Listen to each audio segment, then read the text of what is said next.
Welcome to the Department of Biochemistry. Today we are going to see the second section of this unit, Biochemical Basis of Inheritance. It is transcription. Already we have seen that DNA can give rise to RNA in a process called transcription. RNA can give rise to protein in a process called translation. This is a part of the central dogma of molecular biology. And sometimes the reverse also is possible in the case of transcription. We call it reverse transcription. And that is what is used by the retroviruses such as HIV once they infect our body. Their viral RNA is used for the synthesis of viral DNA in a process called reverse transcription. This is an essential stage in pathogenesis. And these are the different people who contributed enormously towards the development of this part of the science.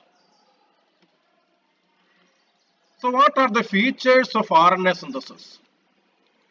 You know that it is called transcription. The enzyme is DNA dependent RNA polymerase. Why RNA polymerase? Because RNA is to be produced. Why is it DNA dependent RNA polymerase? Because the template strand is DNA. This means that the sequence of nucleotides on the RNA is decided by the sequence of nucleotides on the DNA. All the four types of ribonucleoside triphosphates are required. They have double role. Role 1, they are the building block. Role 2, they are the sources of energy. They are triphosphate. By the hydrolysis of this triphosphate, the energy required to carry out this reaction is also released. And magnesium ions are required as cofactors for the enzymes. In DNA synthesis, you studied primer is required, but in RNA synthesis, primer is not required. Of course, DNA template is required. And since just as the case of any nucleic acid, elongation of the ribonucleic acid chain takes place towards the 3' direction. So chain is lengthened from 5' to the 3' direction. And you know that DNA is a double-stranded molecule. Only one strand of the molecule is used as a template. The other strand is not used as the template. And remember, the template strand and the daughter strand produced upon it should be anti-parallel. And since the new strand is produced in the 5' to 3' direction, the template strand should be in the opposite direction.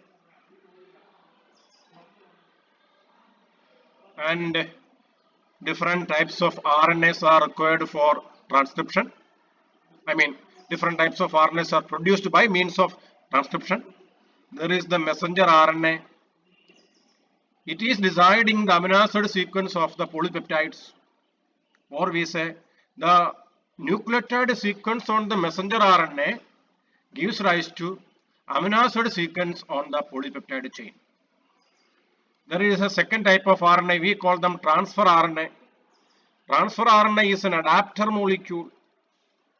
It is also transporting the amino acid towards the protein synthesizing machinery. Then there is the ribosomal RNA. Ribosomal RNA is an essential part of ribosomes.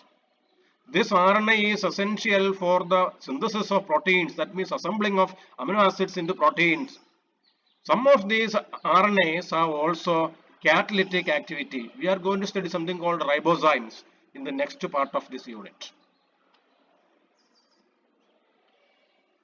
Coming back, you see this strand is the template strand running in the 3' to 5' direction. And this is the RNA transcript. How do they differ? The template strand is complementary to the RNA transcript. And thymine is not present on the RNA. In its place, what is there? Uracil is there. And What about the non-template strand? This is the non-template strand, and the non-template strand is also called coding strand. Remember, coding strand does not code. The non-template strand is also called a coding strand. It does not code. It is simply complementary to the template strand. And can you see any similarity between the RNA transcript and the coding strand?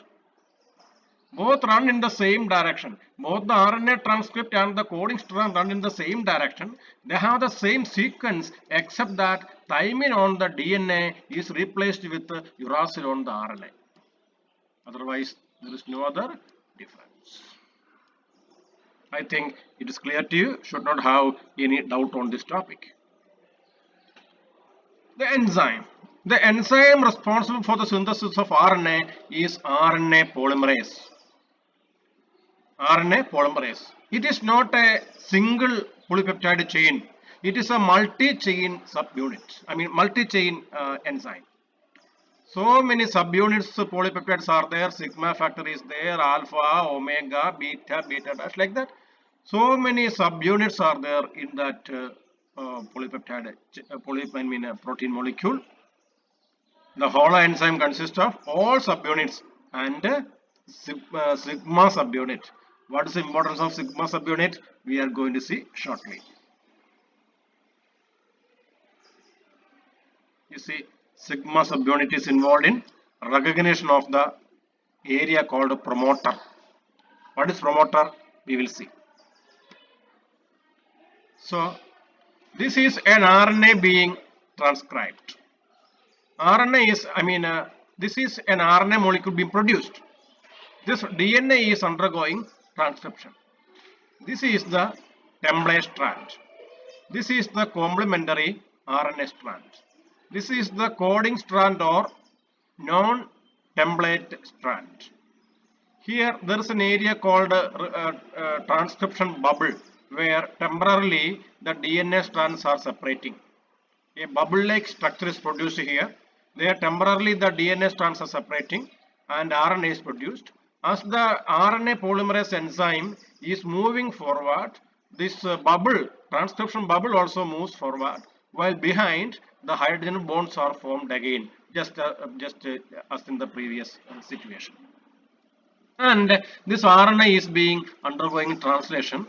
You see, when transcription is not completed, translation has already started. This is possible in the case of prokaryotes, since both transcription and translation in prokaryotes are taking place within the same area called cytoplasm. You know that in bacteria, in prokaryotes, nucleus is not present.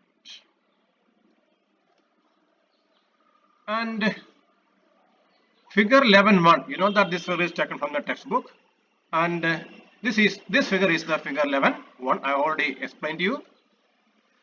I told you template strand, antisense strand, coding strand, sense strand, plus strand. So many terms are there, and we should be clear about this. Already you know template strand, and since this strand directs the synthesis of RNA, that's why it is called template strand. But it is also called antisense strand. Why? Because its sequence is complementary to that of the RNA. So template strand is also called antisense strand. It is also called a minus strand. Template strand, antisense strand, minus strand, all are the same. Oppositely, coding strand is the non-template strand. It is also called a sense strand. Why? Its sequence is the same as that of the RNA molecule. Okay, sense strand. It is also called a plus strand by convention. You may use the term, non-template strand, no problem. Should not have any confusion between these terms. The core enzyme of the RNA polymerase is catalytically active, but it is not specific.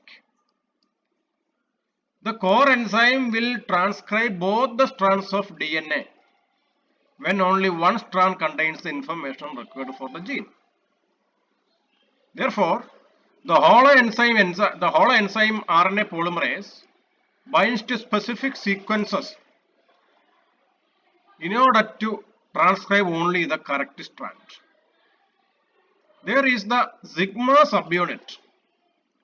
It will recognize the region where the enzyme complex should bind on the DNA. That region is called promoter. Promoter is the region where on the DNA where the RNA polymerase binds. Once the polymerase enzyme and other machinery is bound to the DNA on the promoter, the sigma subunit release. There is no more use of the sigma subunit. Okay, so that is how this process is taking place. And let us see here. Promoters, you can see in the next figure actually promoter. These are all the promoter regions in different organisms. These are all the promoter regions in different genes, in different organisms. What do you see here? Some sequences in the promoters are common. They are common. Here this sequence is common. This base is common. We say they are consensus sequences. Consensus sequences are the ones which are common to different genes in the same area. Consensus sequences.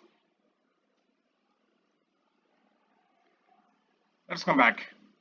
So you have seen the promoters.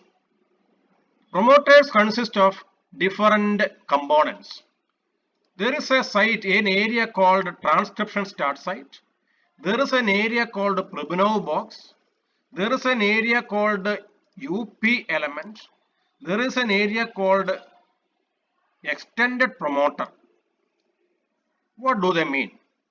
We will explain in the next video.